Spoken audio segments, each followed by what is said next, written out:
Салат латук – это хорошо известное растение. Первыми салат, приправленный теплым соленым соусом, оценили древние египтяне и римляне. Листья салата окрашены в различные цвета – зеленый, красный, желто-зеленый и имеют масляную текстуру. Вкус нейтральный, сочный. Волшебные свойства салата отнюдь не преувеличены. Известно, что во время вечерней трапезы латук способствует крепкому сну, а утром или днем стимулирует аппетит. Пектины и фолиевая кислота стимулируют работу кишечника и выводят из организма плохой холестерин.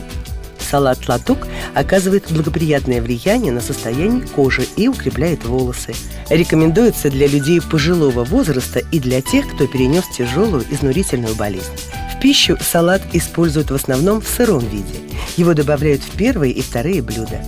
Целые или нарезанные листья придают блюдам приятнейший вкус, аромат и привлекательный внешний вид. Нарезанные соломкой или свернутые в виде чашечек для отдельных порций, они могут играть вспомогательную роль в холодных блюдах, приготовленных из овощей, мяса, птицы или рыбы, и являются прекрасным и полезным украшением. Салат латук можно хранить свежим в течение 1-2 дней в полиэтиленовом пакете в холодильнике. Мыть его следует под большим количеством холодной проточной воды, чтобы тщательно удалить остатки земли со стеблей и листьев. Внешние листья лучше удалить.